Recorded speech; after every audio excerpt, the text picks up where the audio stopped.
Well, I meant to get started 5 minutes ago, but I got so many friends here that I couldn't get around, and I'm surely glad to see all of you. I don't know what time, dark 30, I woke up last night. For the video man in the back, you probably want to cut out this first 5 minutes or so. Like an old car, you got to get cranked up. So I appreciate all of you coming out. I didn't want to live. My coworker Dan is up there, and we jokingly try to compare crowd size. And so I was so glad that I had to get people seated here because I didn't want to hear for the next 2 weeks from him. So thank you all for coming.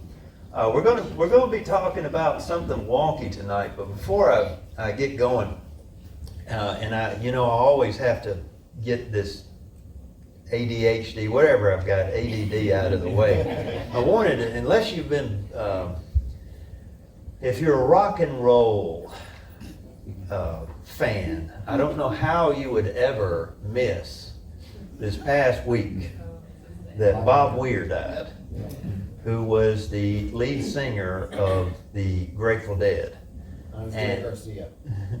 He was the lead guitarist. There you go. I don't know if anybody was leading that band, but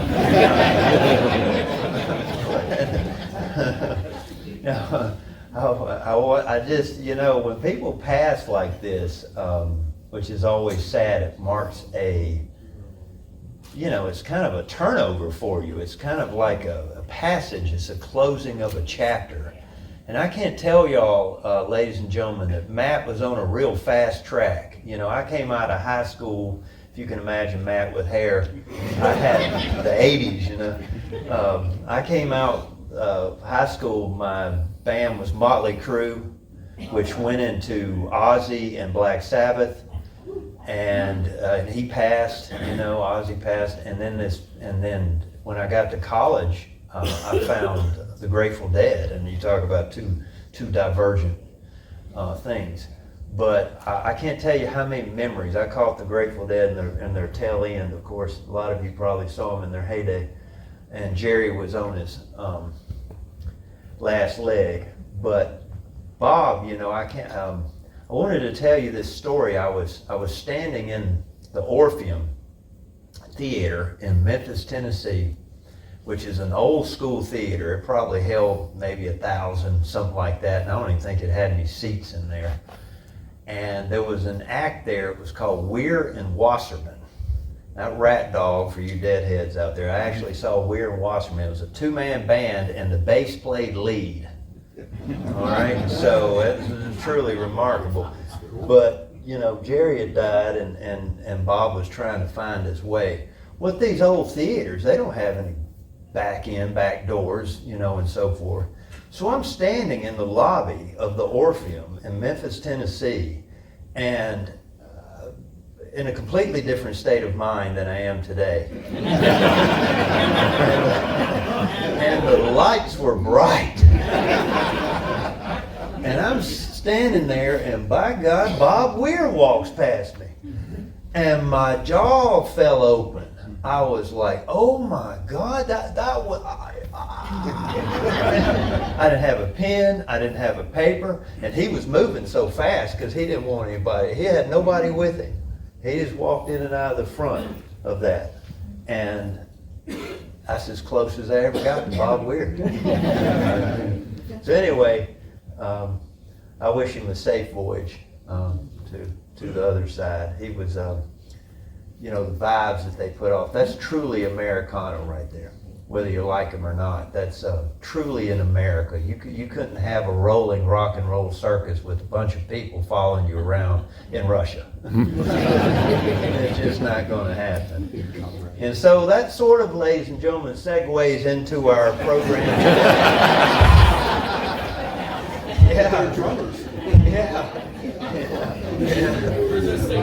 Where's that state of mind? Yeah, we're going to try to hang with us here.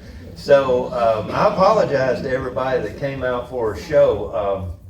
This is not, when we started putting these programs together, we came with it from the some of us came with it from the stance of the 250th anniversary of America, and at least that's the way I'm approaching this program. And I started talking to people about I wanted to do something between the American Revolution and the American Civil War, and I wanted to compare sort of what the revolutions meant and what they did for the country and didn't do for the country, for that matter. And so that was the concept, and then I had to actually put the program together. And, you know, just like a Grateful Dead song, you just never knew where it was going to go. And so I went down to the library, at our park library here, and I checked out. Been a long time since I've done that. I checked out, 12 books or something, had them laying all over my desk, and read going through. And I started to come out, I started with the concept of Civil War soldiers talking about the American Revolution, the previous, 1776. But it quickly morphed into something else. And what I'm telling you is I've bitten off more than I could chew with this subject. And I'm only supposed to have an hour for it, or as my coworker told me up there, the SIM card for the videographer up there only goes 2 hours. So I better have this. So I wanted to do something. One of my coworkers suggested, why don't you just do Lee and the resignation? Why don't you put the paradox of Robert E. Lee and the resigning from the United States Army, and why don't you do that? And which would be an easier lift for me. But I want to challenge myself. I don't want to get into a stereotype, And one final mention of the Grateful Dead, you never went to the concert and heard the same song twice. Okay, so I don't want to fall into the Lee guy or something like that. So for those of you expecting stories, I don't have any stories. I usually am a storyteller, but I got outside my comfort zone is what I'm telling you. And I'm going to try to give you stuff to think about today. Between 1776 and 1861, 75 years later, this country comes to a crossroads. So, let's get started. In 1776, I need not remind my fellow Americans, the colonies of Great Britain succeeded, can I use that word?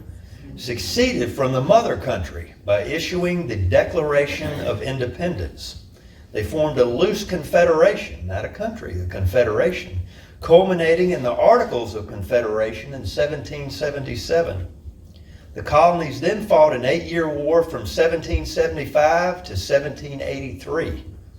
And in 1781, gained a signal victory at Yorktown with the surrender of Lord Cornwallis' army.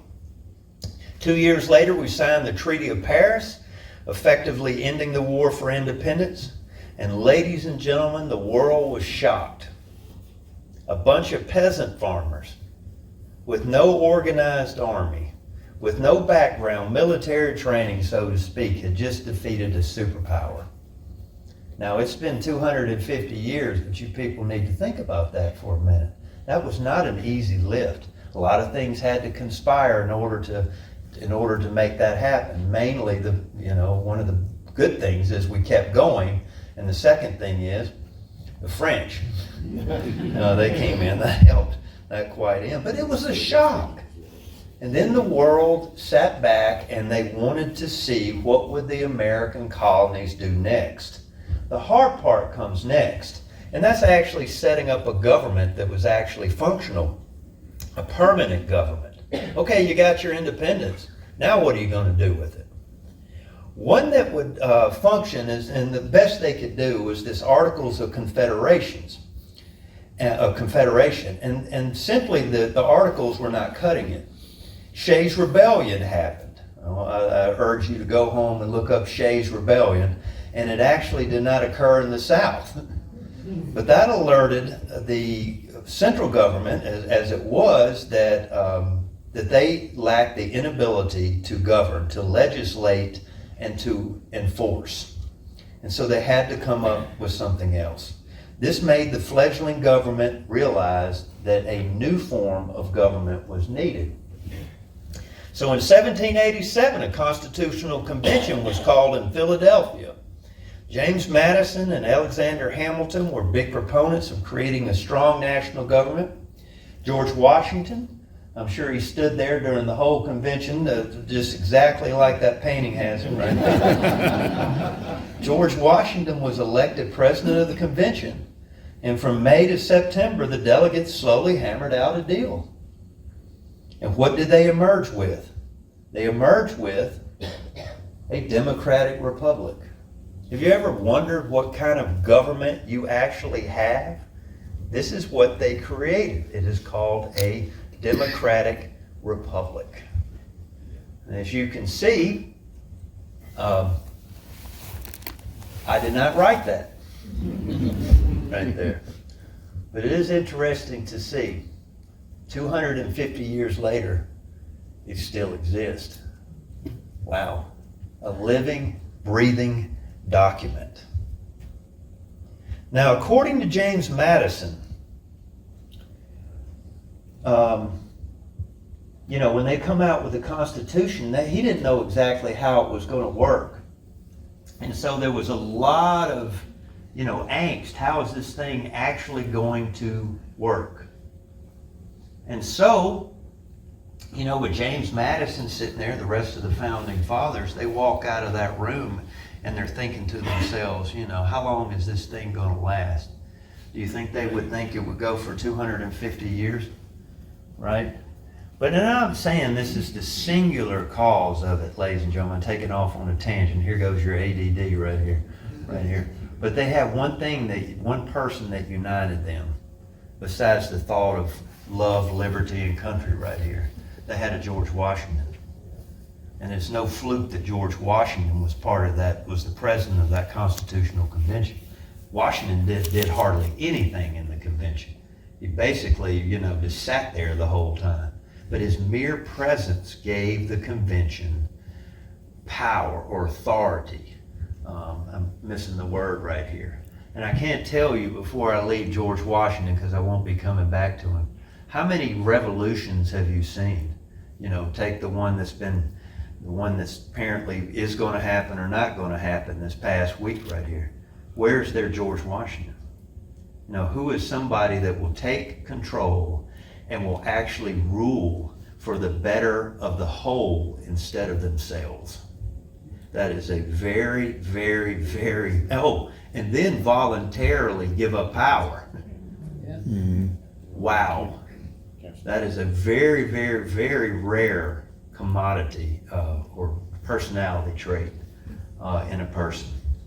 According to James Madison, whilst the last members were signing it, the document, Dr. Franklin, looking toward the president's chair, at the back of which is a rising sun, happens to be painted, observed to a few members near him that painters have found it difficult to distinguish in their art a rising from a setting sun. I have said, he often said in the course of the session, in the vicissitudes of my hopes and fears as to this issue, looked at that behind the president without being able to tell whether it was a rising or setting sun. But now at length, I have the happiness to know that it is a rising and not a setting sun. Now, when I wrote this part and I started out with this, started putting this program together, I had just watched the Revolutionary War on PBS, which influenced that. And I couldn't get past how often during the 10 hours, how long was that? 10 hours that I was sitting there, 8 hours that I was sitting there, that they would always point out something positive and then they would point out something negative about it. It was positive, negative, as it went through there until it just got kind of, I just expected it after a while. So I want to do something bold here. And you don't have to participate. But as far as I'm concerned, all these people that criticize, and there's a lot of shortcomings, as you're about to see, I'm about to point out a lot of them. But as far as I can see, I haven't found anybody else in this world that's ever created anything better than what they came up with. Is it perfect? No, it's not perfect. Could it be tweaked? Yeah, but who's going to tweak it? And who are you going to trust to tweak it? Like that. So if you'd like to, how about a round of applause for these founding fathers?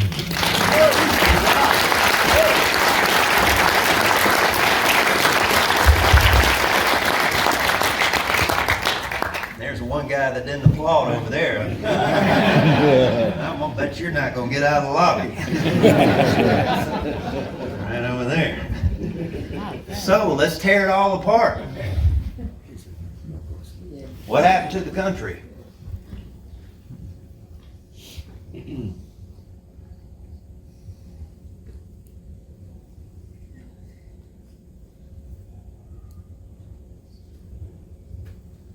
Now, y'all thought, I thought to myself, I'm going to go through all these bullet points and I'm going to point out this and I'm going to point out that. And the further I got in this program, I thought to myself, no, Matt, you're going to stand there. And you're not going to say a word about it right there, because this is a lot to cover right here. But this is the history of your country, or at least the big points that are happening right through here. So in the beginning of the United States, the southern states exercised, some might argue, an oversized influence on the nation. Throughout the many compromises, etc., that power steadily eroded. We were having a discussion earlier. I don't see where my friend, he's sitting right in front of me. We were having this discussion last week about power. The final nails in the coffin came when the nascent Republican Party gained control of the House of Representatives in 1858-59 elections. And to roll it back a decade earlier, the South lost control of the Senate when they agreed to the Compromise of 1850. California entered as a free state, and the balance of states went from 16 free to 15 slave. And they started, we think of America as voting down party lines today, but they were voting free and slave back then. And of course, party is in there too. But what I'm pointing out to you is now get in that Southern mindset. They've lost the House, they've lost the Senate, and now this happens. Oh boy. And what platform does he come in on? Abraham Lincoln. Southerners are like, and this is a very dangerous thing for any country to do, to be in the position of, Southerners are like, this country doesn't represent us anymore. We have no say. Now, you could argue against that, but we're not here to argue about that. I'm telling you what their perception is. And that's what's most important. That's what they felt. So it's always dangerous. I don't hear it often, but when I have people come up to me on programs and tell me that this country would be, better off doing this or better off doing that, and when I start to hear it a lot, that's what makes me start to worry. When a large segment of the population says that the country, they no longer have representation in the country. And look at how they did it when they did dissolve the Union. The southern states put together state conventions as compared to the colonies. And on the surface, we could do a whole program on that. To me, state conventions has a lot more legitimacy than colonies get together and forming a nation. So I never get over the paradox. My point is, I never get over the paradox of some Americans, not every American, is how can one revolution be okay and the second one is not? I haven't figured that one out yet. But, we'll get into that a little bit later. In 1861, getting into the Second American Revolution, Southern Americans started this very movement to create their own country. But it was a different kind of revolution as compared to the first one. Yes, Southerners struck at the status quo, but it was not, the difference is it was not to create something new, but it was to preserve what was old. and in some people might call, quote unquote, the Southern way of life. In 1861, many Americans on both sides compared themselves to 1776. Look at this Mississippian in the 1861 with the Mississippi regulation uniform on, and what does he have on top of his head? A tricorn hat. After all, the colony struck a blow for home rule and to preserve rights and liberties against a tyrannical parliament overseas. 85 years later, Southerners used the argument again. Simply substitute Southern way of life for rights of Englishmen, and Yankee Congress and Black Republican President for Parliament and King George III. And you start to see these echoes between the two revolutions. 85 years later, both North and South in their bombast used echoes of the American Revolution and references to the Bible to justify their positions. Nations need symbols to keep themselves bound together. Europeans that I've talked to, they talk about how Americans were wedded to our symbols. Like a lot of countries don't get wound up about the flag like we do. You know, we you know, or something. Pick one. For example, today we put great emphasis on the flag and the national anthem. In 1861, both sides rushed to their forefathers, their grandparents, which were their grandparents and their great-grandparents, to the revolutionary ideals of 1776. And ironically, both sides claimed freedom. And why is that? Because they had a common history that united them. Then came the same political institutions. I mean, they came from the same country, the same religion for the most part. In some ways, the same culture. Both sides were willing to cast aside all that common history and culture to utilize war, quote, as an instrument of policy. And then to try to see the hand of God in the conflict itself. You got two sides, and need not tell Civil War buffs, always got the paradox of two sides praying to the same God for two different results. I mean, how do you ever work that out? Well, I guess he's supposed to work it out, right? All right. What the Civil War proved is that a national identity does not always guarantee that there won't be conflict. Loyal to their political institutions and their regional beliefs, hundreds of thousands of men flocked to the banners to Southern rights on one side and to preserve the Union on the other side. Look at how both sides rushed to claim the mantle of 1776. Jefferson Davis, in his first inaugural address, quote, "Our present position has been achieved in a manner unprecedented in the history of nations. It illustrates the American idea that a government rests upon the consent of the governed, and that it is the right of the people to alter or abolish a government whenever it becomes destructive of the ends for which it was established. The declared purposes of the Compact of Union from which we have withdrawn were to establish justice, ensure domestic tranquility, to provide for the common defense, to promote the general welfare, and to secure the blessings of liberty for ourselves and our posterity. And when in the judgment of the sovereign states now compromising this confederacy," I'm sorry, he likes long sentences. Let me back up. This is mid-sentence. "And when in the judgment of the sovereign states now comprise this confederacy, it has been perverted from the purposes for which it was ordained, and has ceased to answer the ends for which it was established, an appeal to the ballot box," that's comma, "an appeal to the ballot box declared that so far as they were concerned, the government created by that compact should cease to exist. In this, they merely asserted a right which the Declaration of 1776 defined to be I can't say it, my southern, inalienable." Did I get it right? Inalienable. And what did the Confederacy create? Do you think they're joking around? You think they're really out here, you know, they don't get off with a game plan or something like that? All right? They create their own constitution.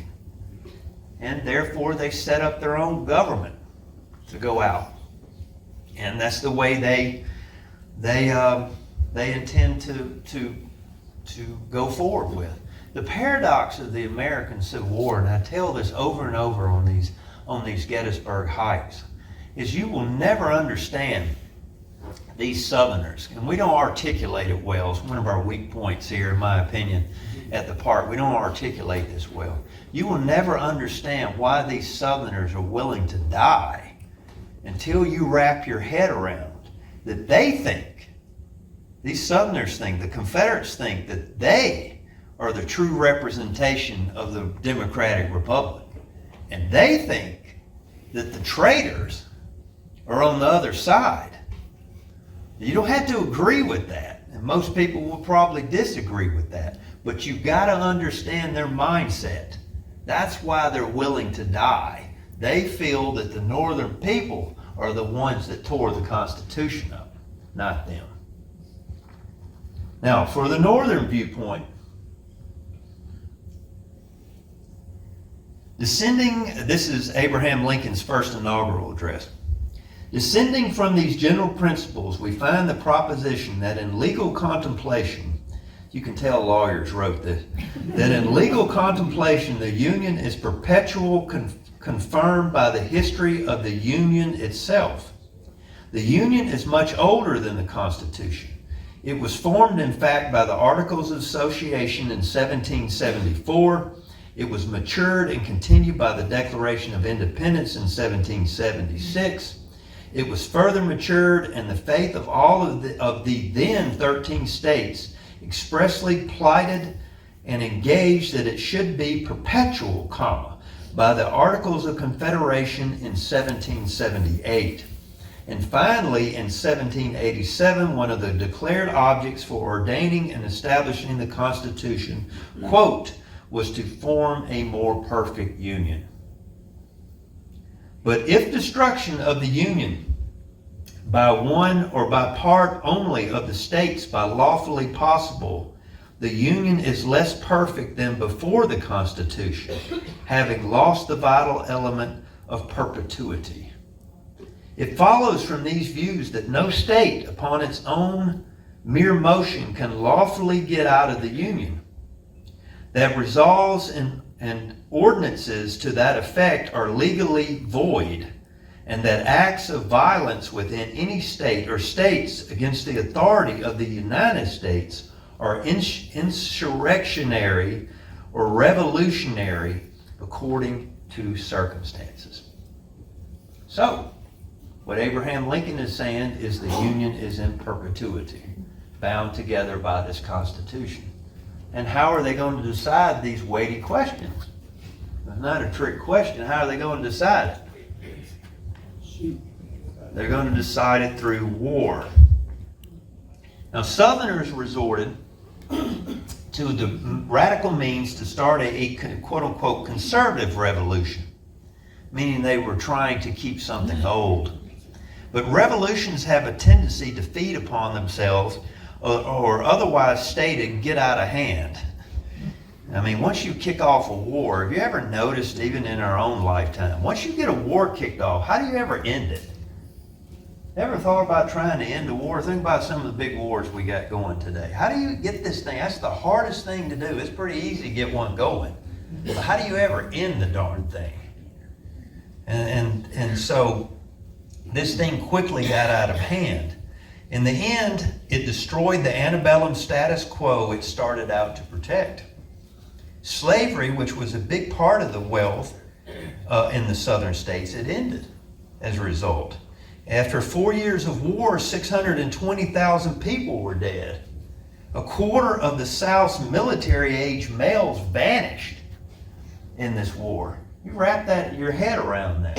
Killed. That's not counting the maimed that came out there. And in the end, what was this revolution about, and what did it achieve?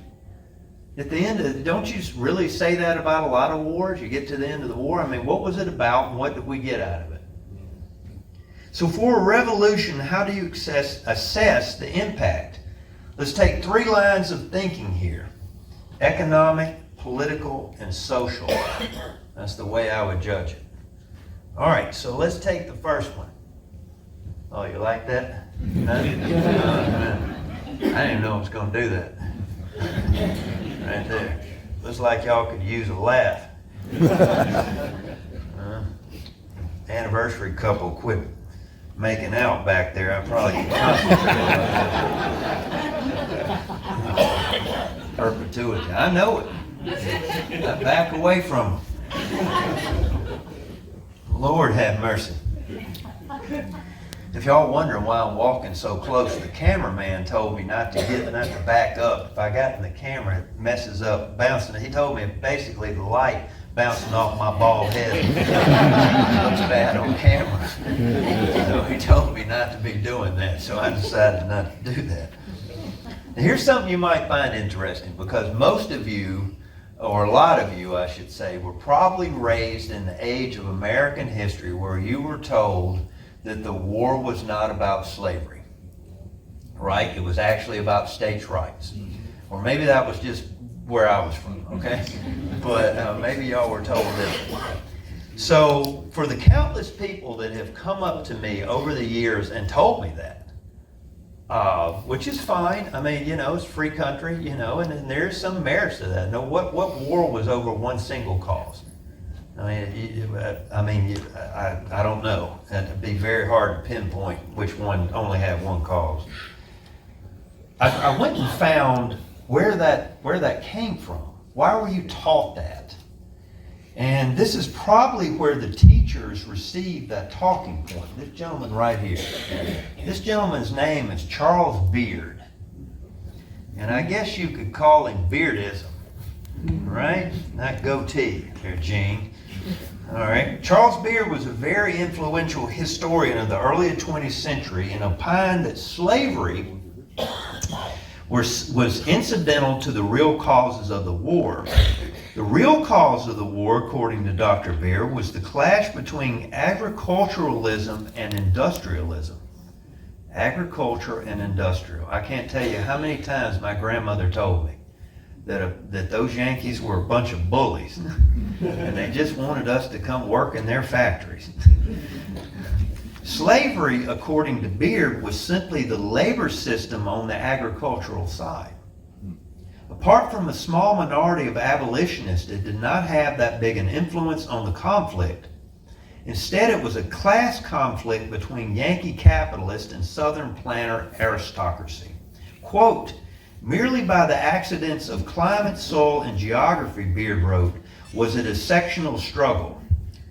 End of quote. Northern capitalists were represented by the Republican Party, and the result, quote, was the unquestioned establishment of a new power in the government, making vast changes in the arrangement of classes, in the distribution of wealth, in the course of industrial development. End of quote. Beard argued that the Civil War served as, quote, the social catalysm in which the capitalists, laborers, and farmers of the North and West drove from power in the national government the planting aristocracy of the South. Therefore, the Second American Revolution was, quote, in a strict sense, the first, because 1776 had not produced changes in the distribution of wealth and the reorientation of power among society's classes. Was I told y'all it would be a deep dive now. Okay, but that's where a lot of teachers, when they came from the Beard School, when they're going through a university, Beard was very influential. His train of thought and the way that American history was taught through certain generations, basically up until the 1960s, until we started rethinking this. If you think about it, when were your teachers born back then? They came from that. When they went to college, they were probably taught Beard. So, this line of thinking was not questioned until the 1960s by economic historians that argued that little change happened economically. For example, the growth rate slowed significantly after the war, or in the social status, particularly of black people. Let's look at some of the economic statistics first. Needless to say, the war devastated the Southern landscape. Factoring in the total value of Northern wealth increased by 50% during the 1860s, while in the South it decreased by almost 60%. If one takes national wealth, which is, I had to get an AI to try to get some of these figures. These are wonky. The South had 30% of the national wealth before the war. By 1870, it had 12% of the national wealth. That's a significant drop-off. As far as income, Southerners' income was 2/3 of the Northern income before the war. That means less, 2/3 of the income. And afterwards, it dropped to 2/5. And it did not rise above that level until after 1900. Now, the biggest shift in economic wealth of the Civil War came from the emancipation of the slaves. And this is where I hope I've got the right figure here. Converting inflation and all this. I'm a history major here. If the value of slaves is calculated as a part of GDP, gross domestic product / economic power, and the 1860 value is placed at $3 billion, the U.S. GDP at that time was $31.4 billion in 1860, which makes slavery representing about 9.5% of the entire economy. Then in today's dollars, the United States government freed $19.9 trillion worth of property. $19.9 trillion. That's half of our national debt.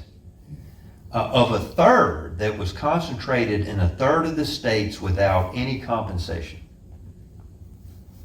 There's no parallel in American history for that type of transfer of wealth or loss of wealth. This change came about because of the war. Is this not revolutionary in its own right? I mean, you could argue, could it ever be done any other way? I mean, do you think the Northern people would ever want to pay for emancipation? I don't think so. All right, but that wealth, if you want to look at the wealth, it drops off.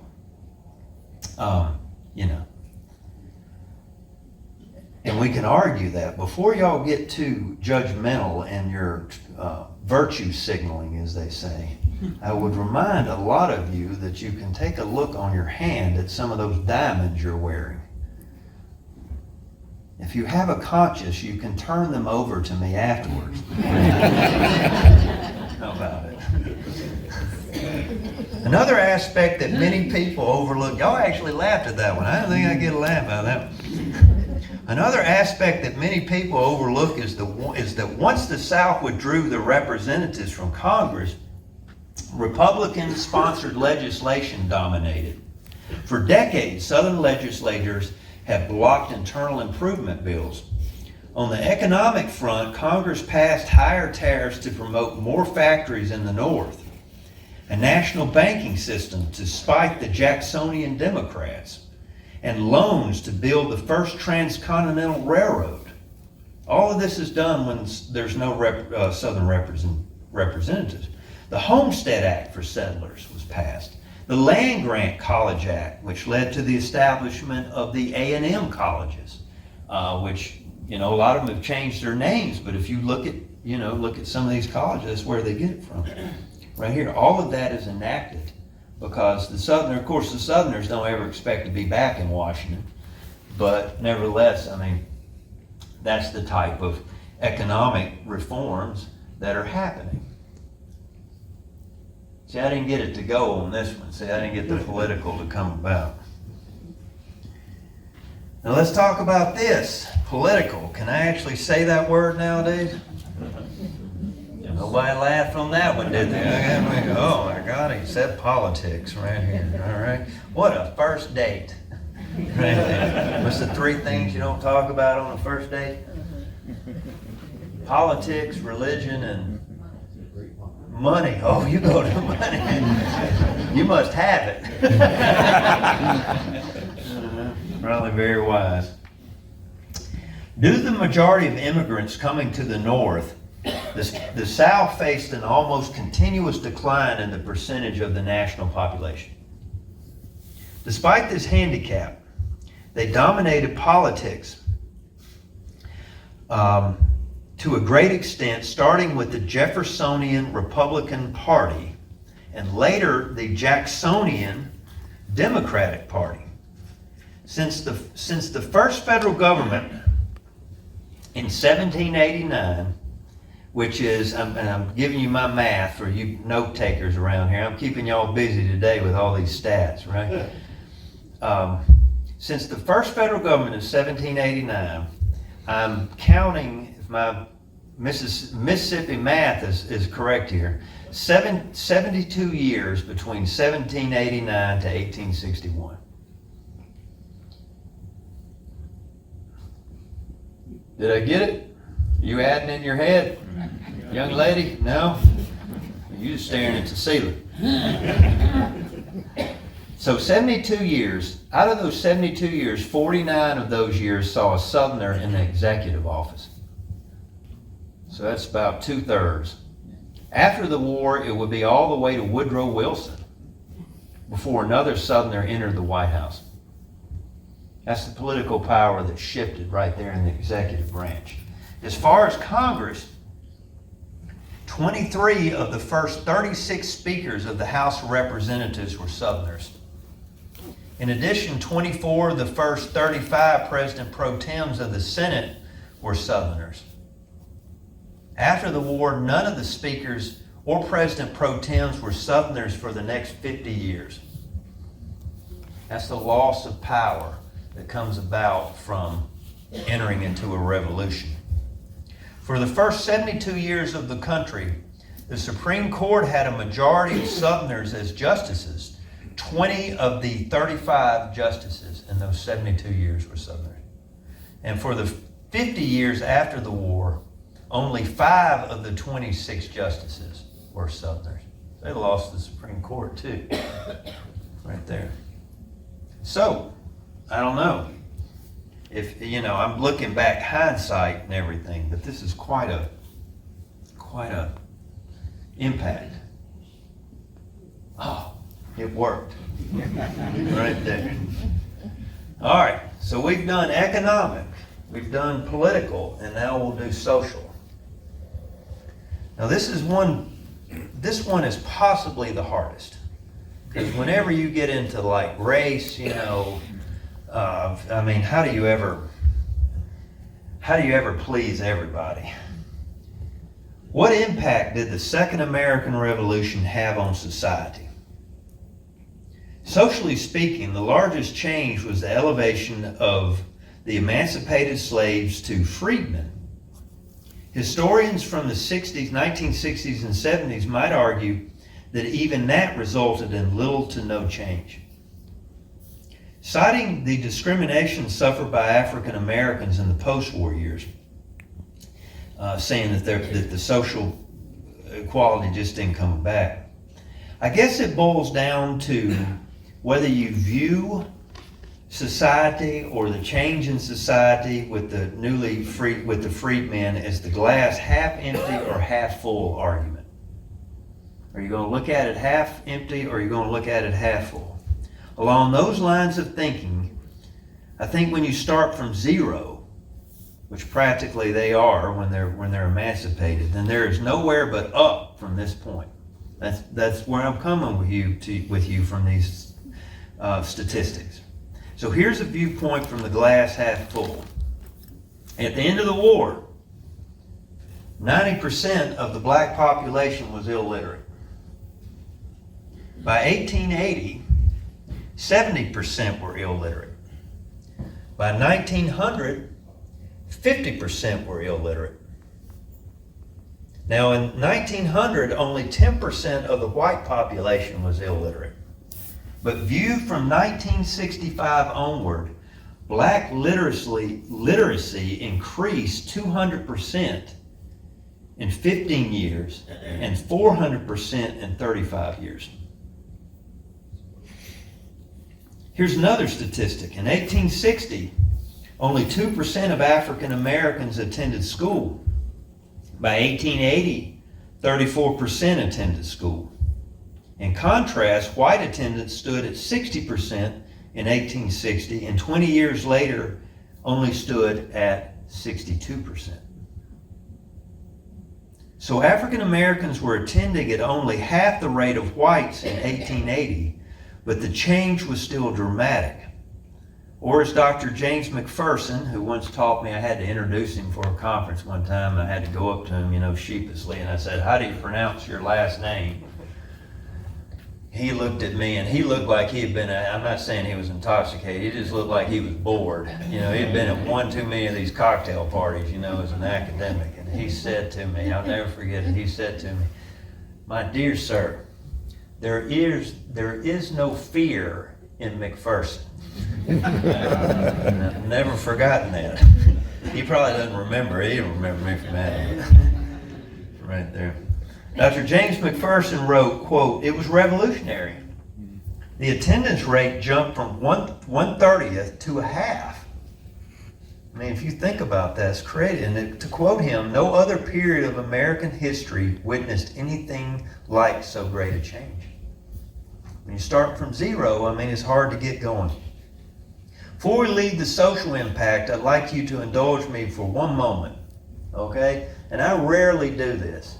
I don't chase, what if Stonewall Jackson would have been at Gettysburg, right? What if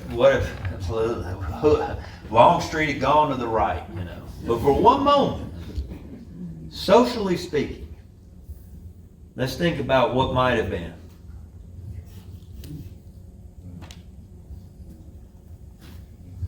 The death of Abraham Lincoln. Worst timing ever. Worst timing. I don't have time to go into it, but it set us back a long way. It put mean people on both sides. And I don't know if Lincoln could have pulled off the hat trick. And I don't know what Lincoln would have done if he'd lived. And I don't know if he'd lived if we'd still remember him in the pantheon of American presidents, because he would have had some hard decisions to make. But nevertheless, it all just basically unraveled with his death. Right there. Untimely assassination. So have we answered the question, did we have a second American Revolution? And if we did, how did it impact it? You could take, I took the three things that I just went through. You could take that argument and you could extrapolate it and, go about your own. It's hard to say, Before we conclude, I thought you might like this little tangent right here. So I threw it in here. It's different for me because I don't usually get in. You're especially going to like it. Right over here, retired psychologist.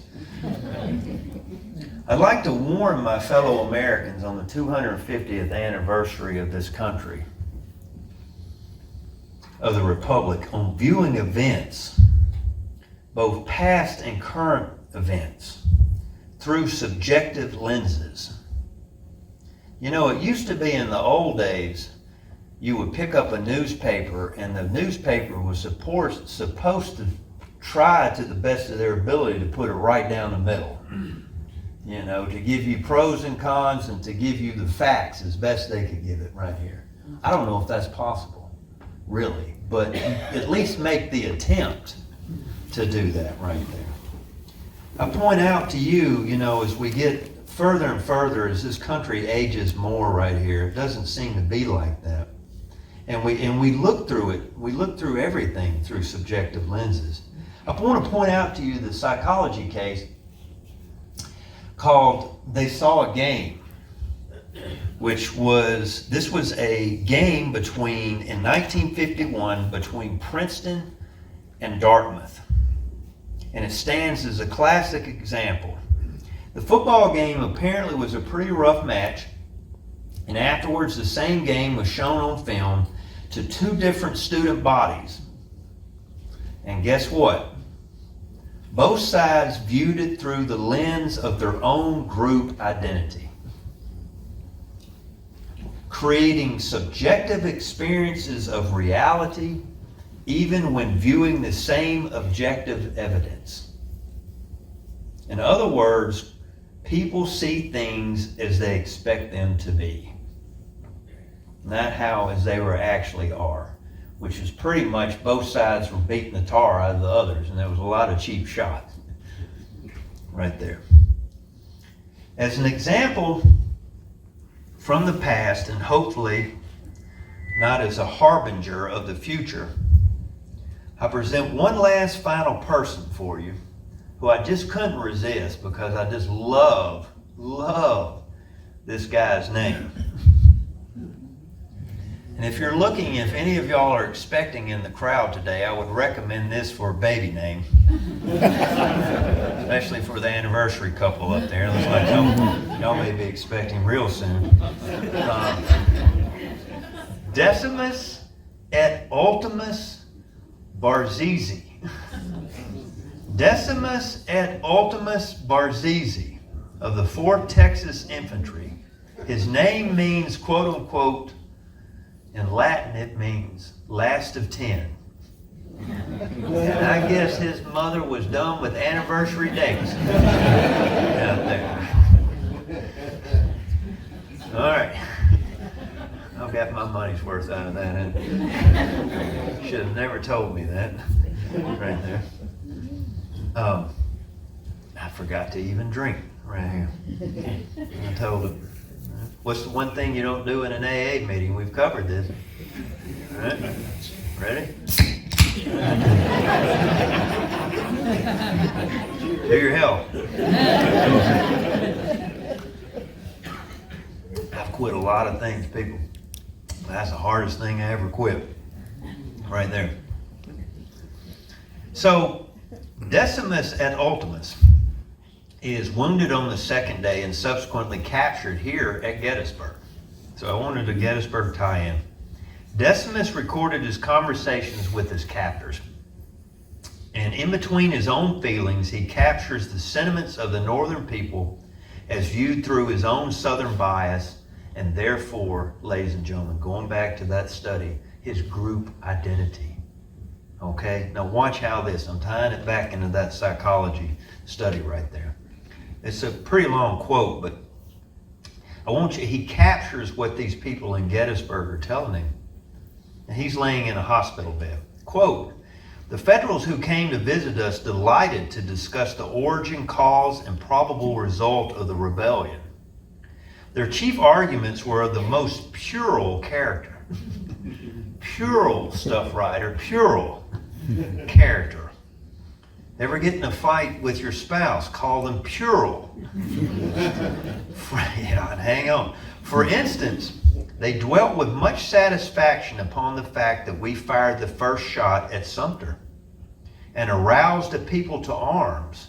This origin of the war is in the mouth of every man, woman, and child who holds their cause is just.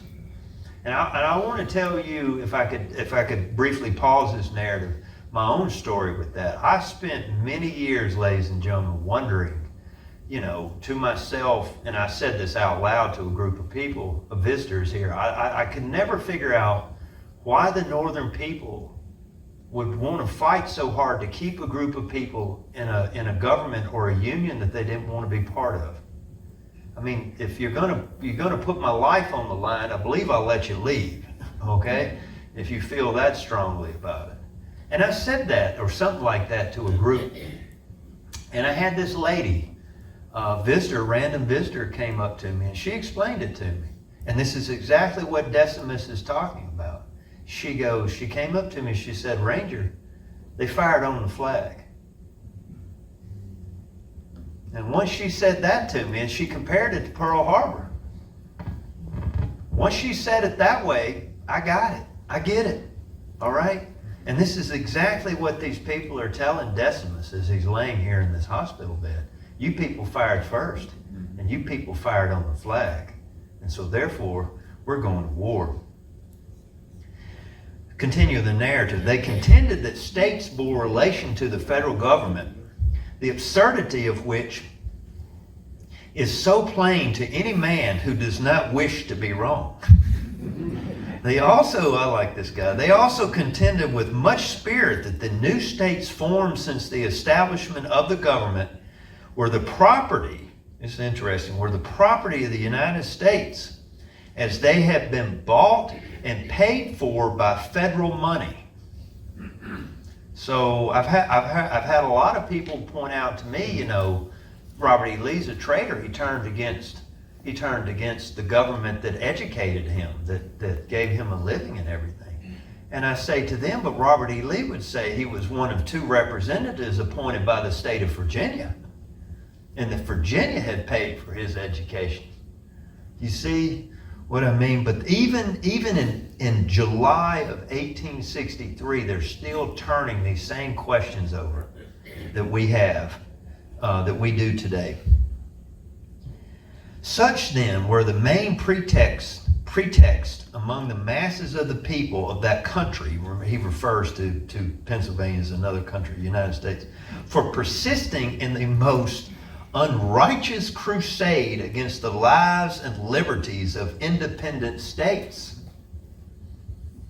But when all else failed, when specious pretense, here's one for you, Al, specious pretense was meant, they relied defiantly upon that most miserable and destructive delusion, quote unquote, the Union must be preserved. They pretended to believe that the Southern people were led blindfolded by their leaders and were held down by the iron rule of force. In other words, the Southerners were coerced, and they couldn't believe that any people would willingly go into a dissolution of the Union. I could but conclude that the Northern people were bent upon the destruction of the South. All appeared to deprecate the war, but were unwilling to listen to a separation of the Union. They justified the acts of usurpation on the part of their government and seemed submissive to the tyranny of its acts on the plea of military necessity, semicolon, or colon.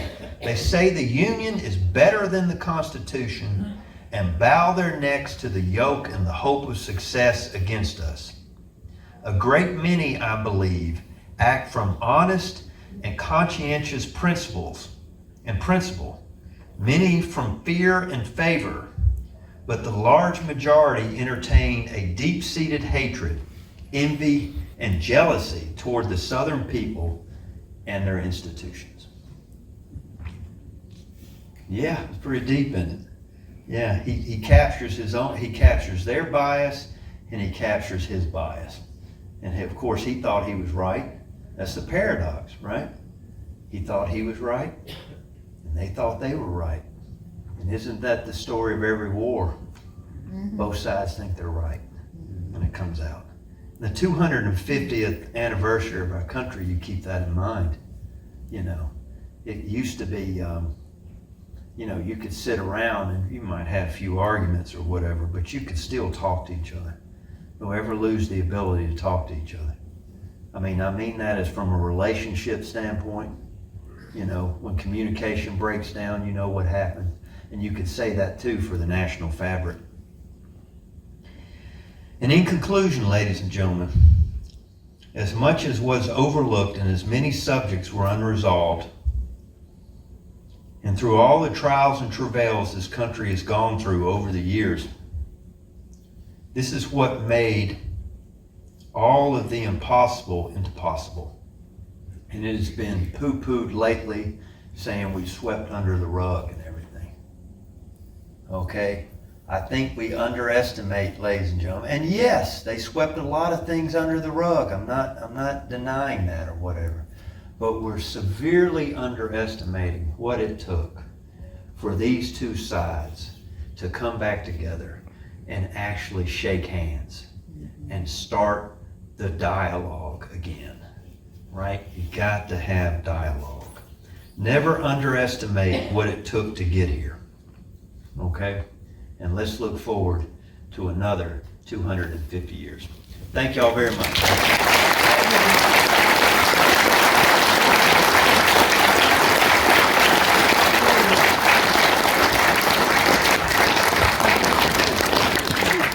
Oh, look, Matt finished on time. Yeah. Yeah. Oh, I'm gonna get on that. All right. Well, those of you who've been sleeping, I bet y'all been awake now. If you want to give me, if you want to get, like, we'll take 5 minutes. If you want to, all y'all want to go, that's plural in the South, all y'all want to go, please, thank y'all for coming, all right? I'm not really going to do questions. I want to do something different, and it won't take long. Probably about 10 minutes, maybe 15 at the most. We'll let everybody go, and I have some. I just got some random photographs I was going to put up on the screen, which mean nothing, but mean something, you know, for the 250. But if you got to go, I completely understand. Right here. I'd probably go too if I had a jump. All right, I don't want to keep y'all too long, and let's go through here. Now look, y'all don't read anything into this, okay? I don't have any agenda in putting these pictures up. I simply went into the computer and I typed in iconic American photos.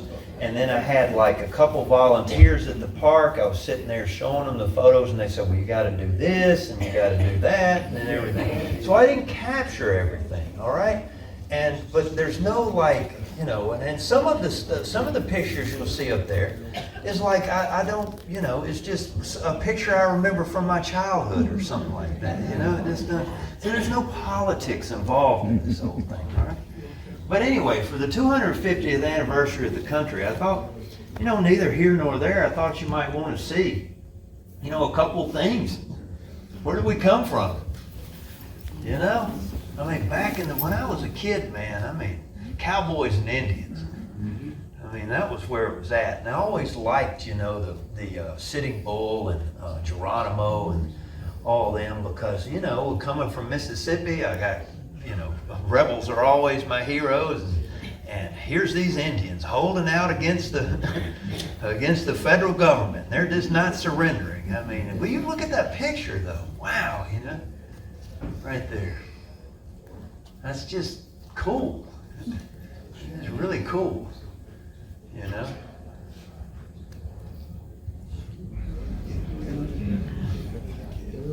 Okay. Anybody want to name him? Who is it? Billy the Kid. Billy the Kid, man. Wow, have you ever seen an ugly Billy the Kid in a movie? You know, they're always good looking, you know, right here. Oh, wow, Billy the Kid. Yeah, that's got all of them. Stanton, who else? There's another one in there. Susan B. Anthony. And Elizabeth Stanton, I believe. Anybody know another one? No? I think Sojourner Truth should be in there, but she's not. I don't know if she was alive. I don't know, you got me there. Once again, I'm not going to capture everything. You look at that. That's where your country came from, people. Next time you go home, you think you got it going on. Next time you walk in your apartment, it's 52 degrees. It could be a whole lot worse. I mean, you could be sleeping outside, you know? Right there. That's crazy. That's how the West was settled, though. Anybody catch that one? Civil War tie-in. Right there. I guess it doesn't like Coke, huh? That's President Garfield. That could have been Hancock. The Secretary of State, he was on that Ride the Lightning. If you haven't seen that, I recommend it, man. That was a great series on Garfield. I learned a lot about it. What was the Secretary of State's name? What was his name? Blaine. That's right. I believe that's Blaine on the right.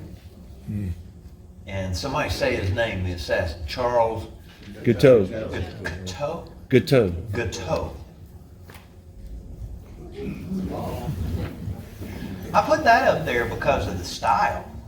I mean, check that out. What would you call that? Is that a bustle? You know?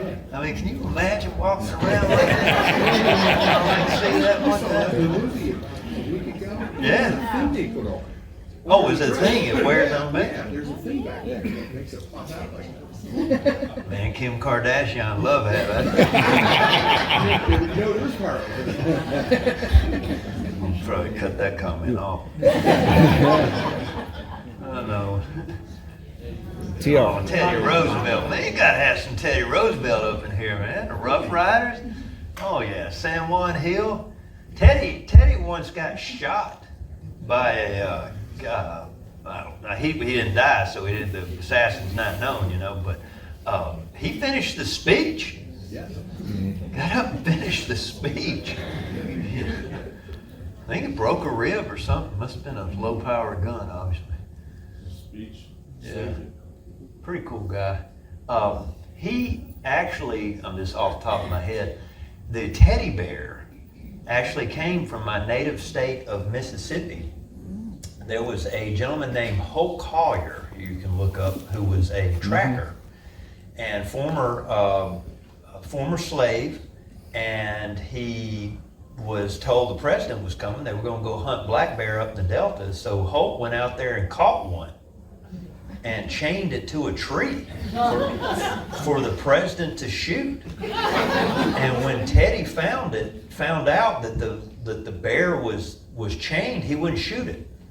And so the newspaper reporter picked up on that, and hence they started making, you know, teddy bears.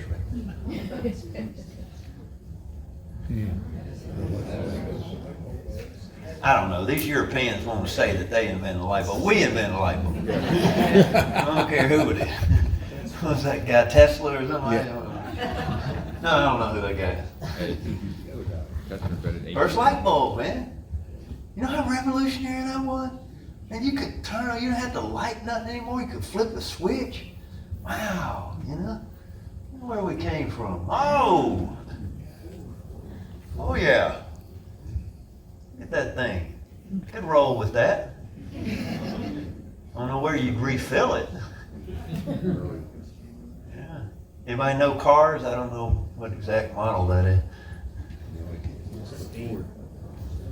Yeah. I think it is a Ford. Probably Model T, obviously.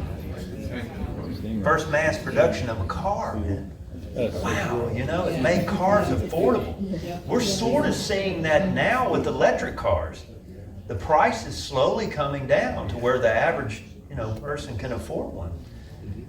Me, I mean, I still got my 02 Honda out there. Only uses the cord every 1,000, by the way.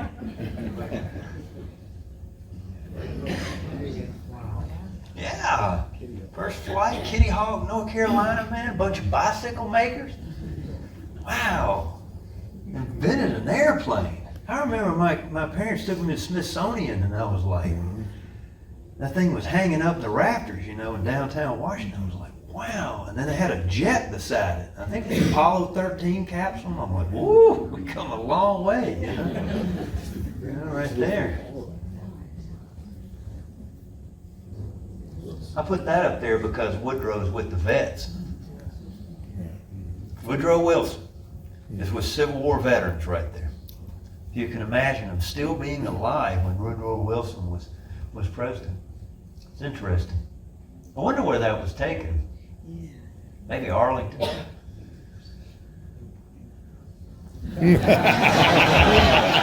Oh, come on, man.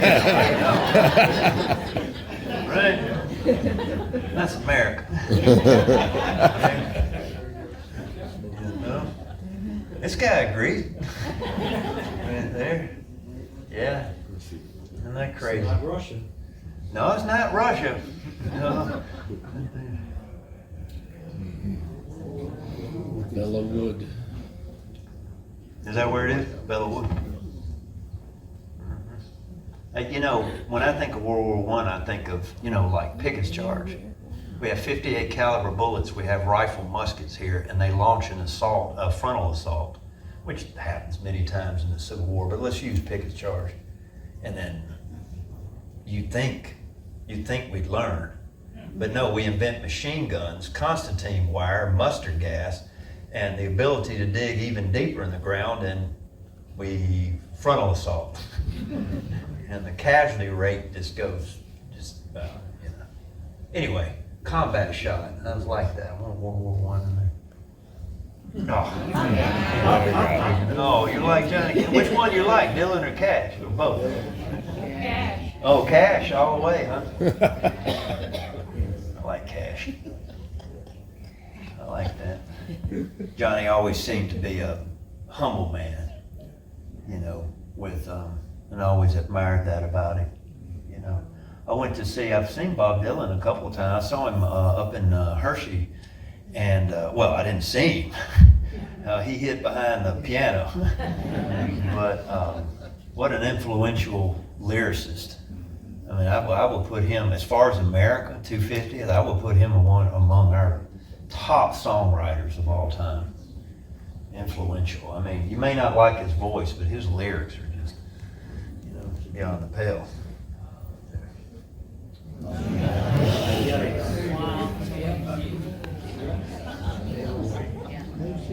I think y'all are enjoying this better than my program. Well, you don't have to agree, Michelle. You can bring it. It looks like he's got a whiskey bottle there. I should just come back. I should not work so hard next time. I should just come and just show you photos. You can sit there.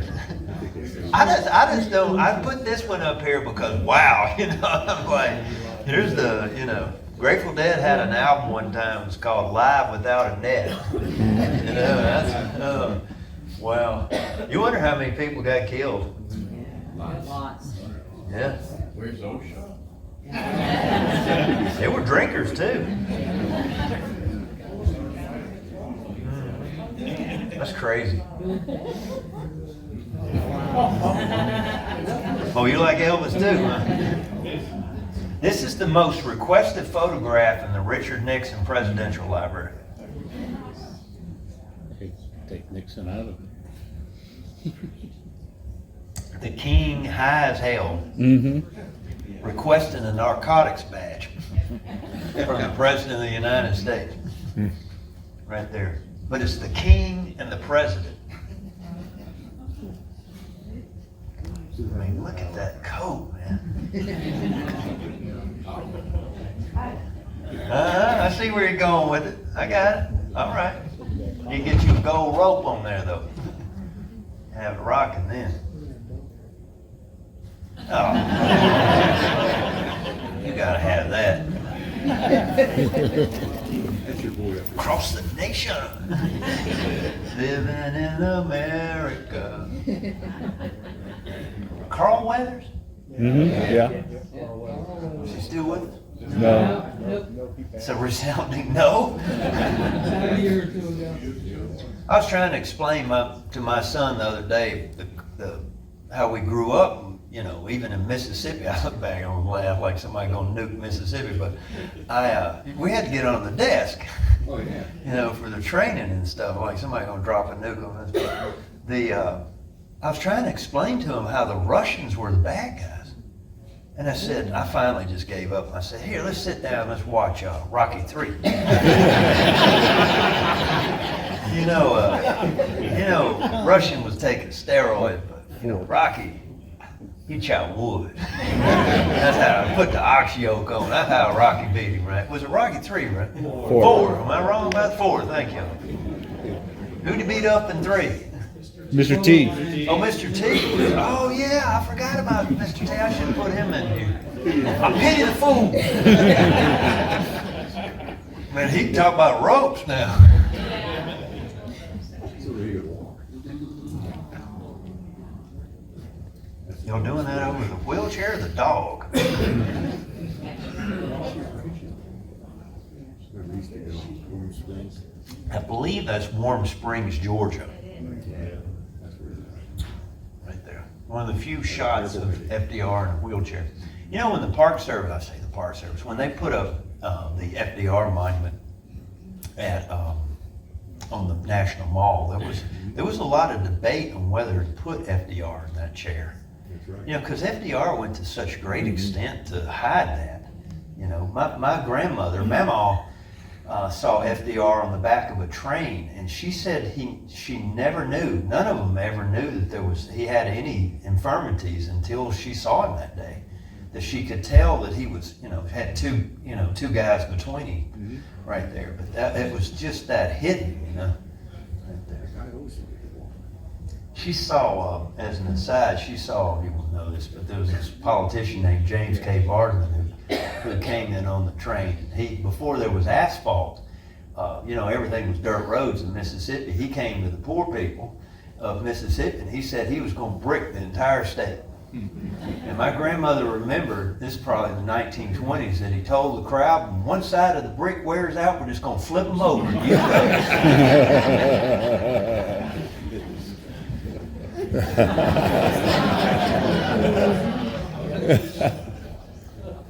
Now, how many of those have been to jail? That was my coworker Dan's idea right there. I said, I'm looking for a Willie picture. And he says, you need Snoop. I said, where are we going to get this to? And he goes, oh, big lighter. They all advertised it together right there. Yep. That's cool. I put her in there not only because of her influence, but because I did a school paper on her. And, I don't think we've still found her. No. Nope. No. You're still looking though. Yeah. When I get home, I'll ask Elvis.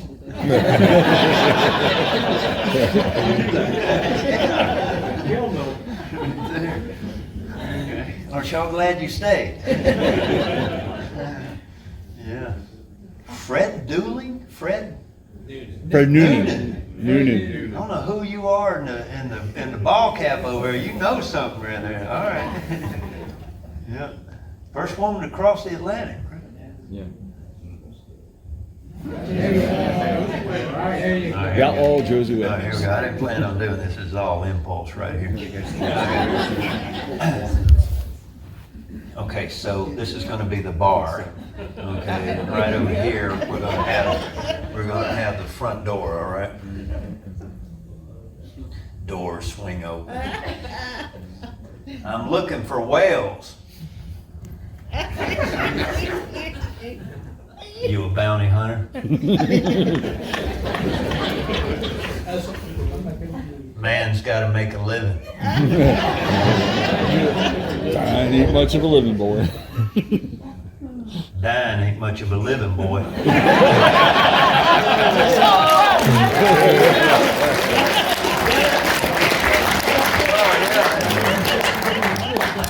Now, I'll throw you a curveball with that one, though. I'll throw you a curveball. I think it's, I view it as a Civil War movie, not a Western, because it's the backdrop of that. I think it's the greatest Civil War movie. Regardless, if you haven't watched the Outlaw Josie Wells, you got. How about the soldiers? You gonna pull them pistols or Are whistle you the gonna pull the Dixie? pistols or whistle Dixie? And when you're a kid, and all the movies, you're getting beat, and here comes Josie Wells, man. He's taking that justice to the red legs. I tell you what, the Yankees gonna get what they're coming to them.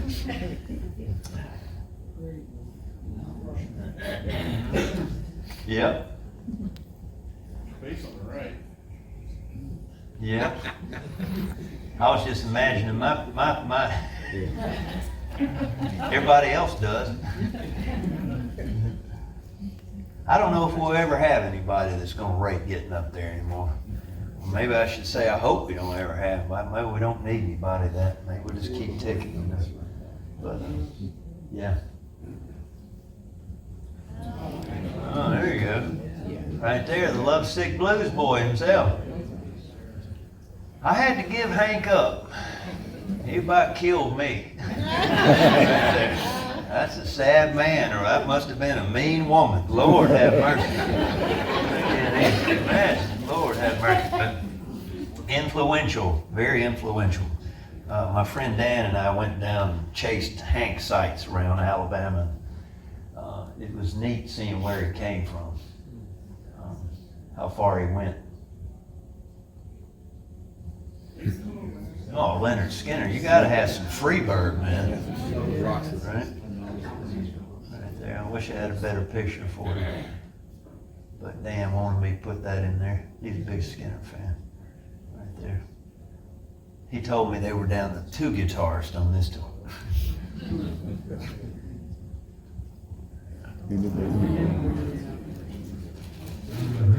What's the name of it? Hindenburg. Beautiful shot, isn't it?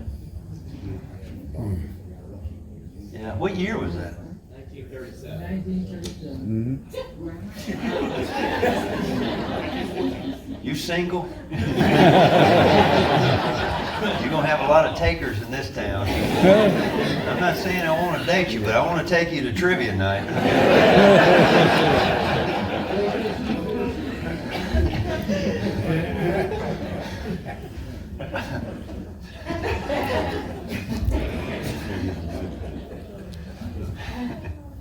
An ocean in between. I bet whoever was on there was not enjoying the ride.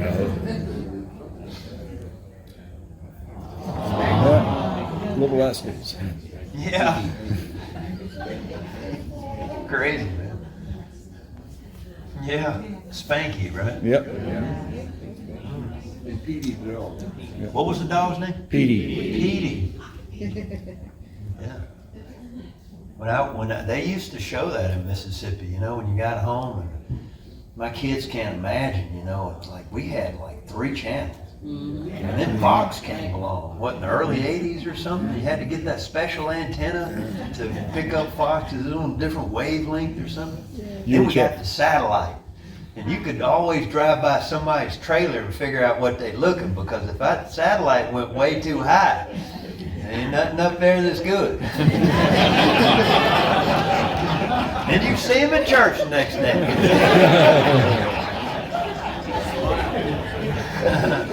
Yeah. That's pretty good. Anyway.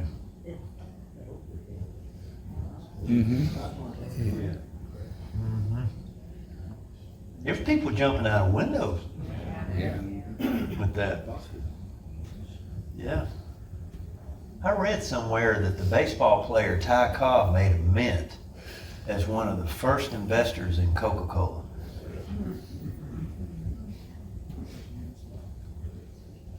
He did. My block is gone.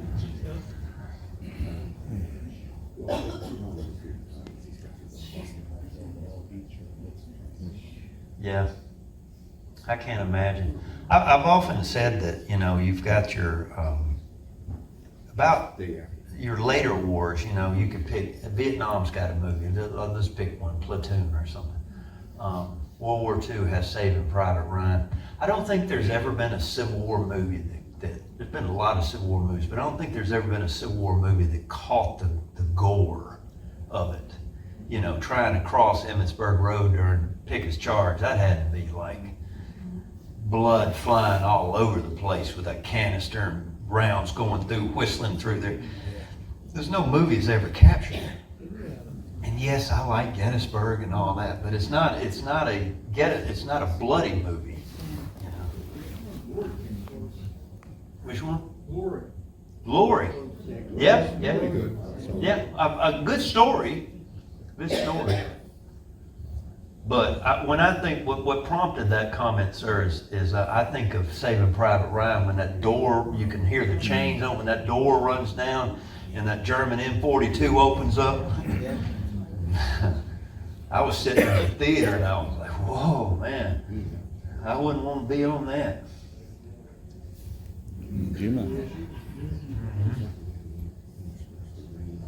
Pretty cool. Probably the most iconic photo from World War II. Yeah. Where'd that lady go? Johnny Cash wrote a song about Ira Hayes. Ira Hayes. There you go. Very cool. I'm trying not to block these people.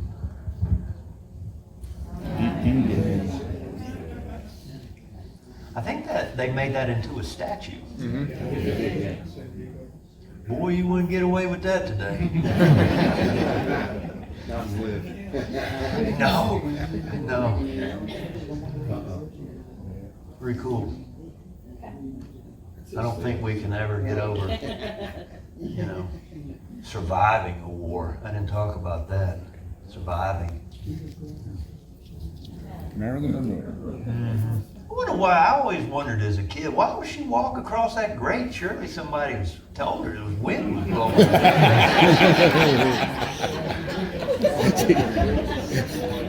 Shot and stage. What prompted that? My coworker Carlton is a huge Marilyn Monroe fan. So I was in his office, and he's got a Marilyn Monroe calendar. And so I said, well, we got to do Marilyn.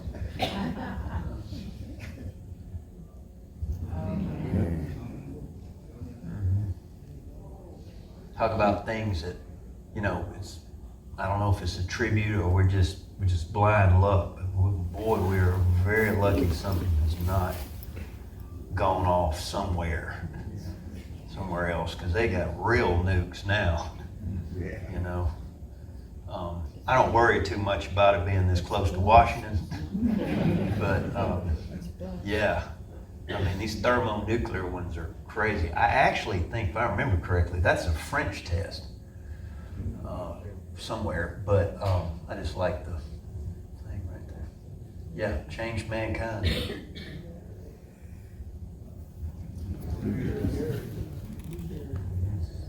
Lou Gehrig steps down. Yeah. Pivotal moment. What year was that? Early 50s maybe?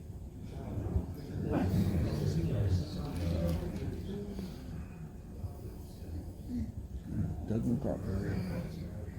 Anybody know where it is? Incheon, Korea? Incheon. That's right. Mm-hmm. And when I got that photograph, it was off a military magazine or something like that. I'd never read anything in depth on Incheon, but I like it from the standpoint of the flanking movement, turning the tide in the Korean War. I don't have time to go into it, but Inchon, I think it's MacArthur's greatest campaign. You know, when he turns the tide and we were back down in the peninsula. There's the old man one last time in the seat. I don't think we'll ever have a general again that will have that much autonomy.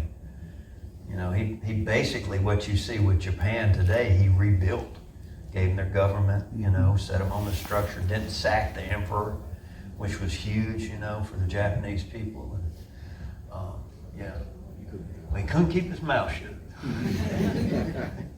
That's the problem with generals.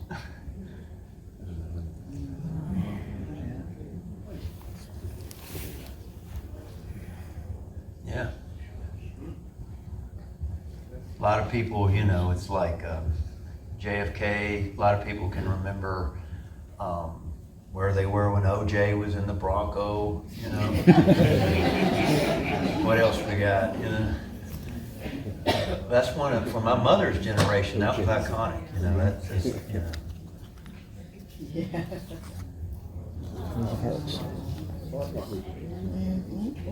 I liked it, obviously, because they got MLK back here, but I thought that was a young, vibrant picture of her. You know, most of the pictures you see when she's older, and I've never seen, so it jumped off the page at me. You know, Rosa Parks. I think they found the bus, too. Smithsonian had it. Yeah, so they made a museum of it. Did they? What did it?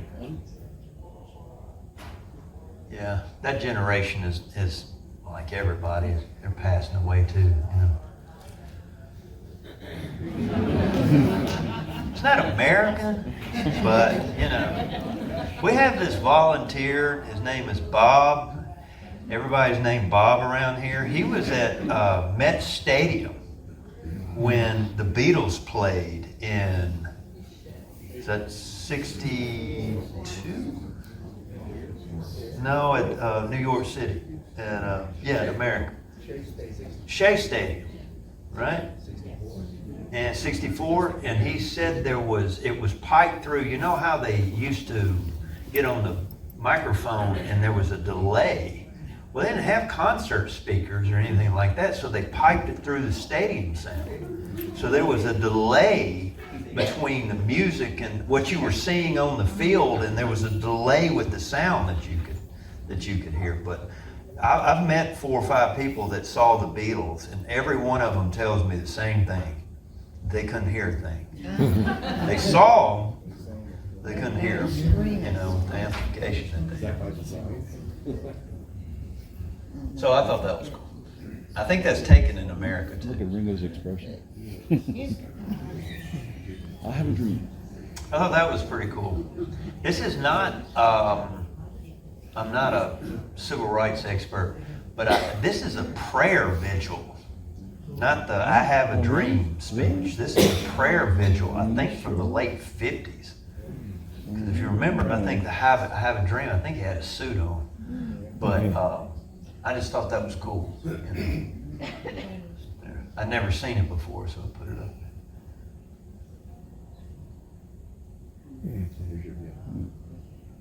And this one I grabbed because it just is so much to unwrap here. I mean, wow. Just crazy. Vietnam. Case on. Is it? Is that where it's from?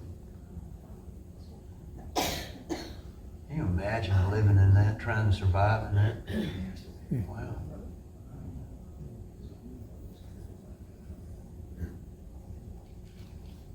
Does it get any more rock than that? Uh-huh. Wow. Snake King. Yeah. A Lizard King right Yeah, there. Lizard King. Yeah, Jim Morrison. Yeah, I went through that phase with the Grateful Dead too. You know, as I get older though, I think I want to live longer. Conclusion, that whole death thing's overrated. So, yeah, I thought that was a cool picture. I'd never seen that before. Yeah, it's all real. How many of y'all think it's still fake? Yeah, probably is. And you know, we're about to go back. They're going to launch NASA's rolling a rocket out now to go around the moon again, I guess in preparation to land on the dark side. That's not win. That's not win. No, I think it's a stiff flag. Yeah. It's a rod across the top. There is no win. Yeah. Who's the astronaut? Aldrin. Was it Aldridge? Or Aldrin. Aldrin. Aldridge. Y'all can fight it out in the parking lot. Cool. Challenger. To show you how times have changed, ladies and gentlemen, I believe, what year was that? 86. You seem definitive on that one. They rolled the televisions into the classroom for us to watch that. I'll tell you something else they did. I don't think I put the slide up here, but I distinctly remember in elementary school that they when Reagan got shot, they did that. So yeah, the shuttle, space shuttle. Miracle on Ice. You're not gonna start USA over here? Yeah. Yeah. We don't play hockey in Mississippi. In fact, I have fallen through the one time it did snow. We gotta let school out if it snows like ½ inch. Dutch. Yep. Why did I put that up there? Not for political reasons, because my mother had that picture framed for me on my bedroom wall, that very picture. And I don't know, a lot of people don't like Reagan, but what I remember about it, and of course I wasn't even voting then, is you just felt good being American, man. His speeches were just always optimistic, you know. If you get aside the policy, that's my, yep.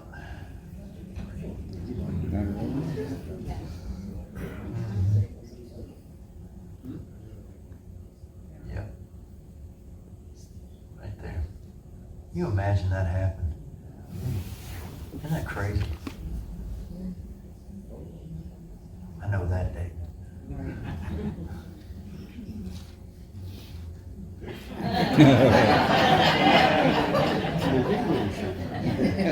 Think about your country. That's what they started with. That's the first Apple computer. Think about that. Wow.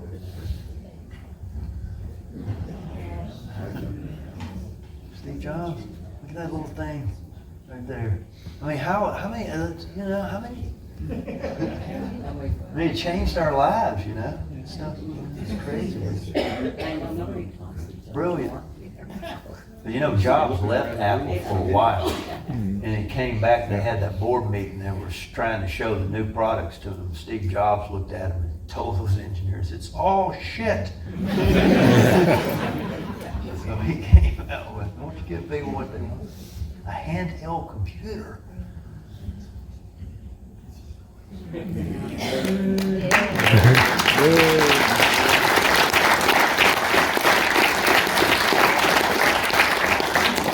There's a few of us left. Great organization though. I've had, I don't know if it's the organization of the great bosses I've had. About every boss I've had, except for one's been a good one.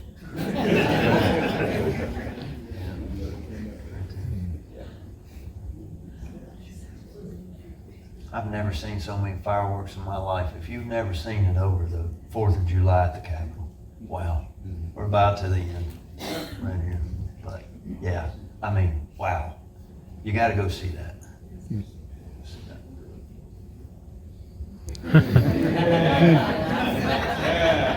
What this country was built on. I talked to my teenage son and I said, you don't have kegs? No, Daddy, nobody drinks like that. I said, you don't have keg stands? You don't go to a pasture? Stand outside a liquor store? Wait on somebody? No, Dad, who would do that? That's dumb. Yeah.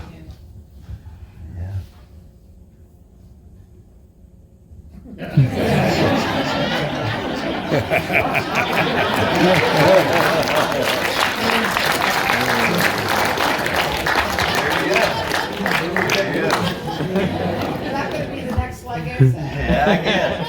Sarah and Tom Mitchell gave me that, and I told them at the time that happened this past Christmas, and I got 3 picture frames from my children and an Amazon gift card and a bobblehead from them, and that's all I got.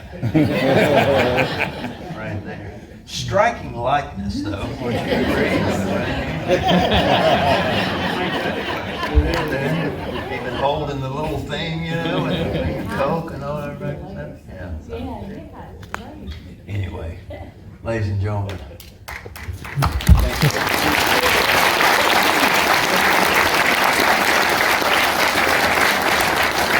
Thank y'all.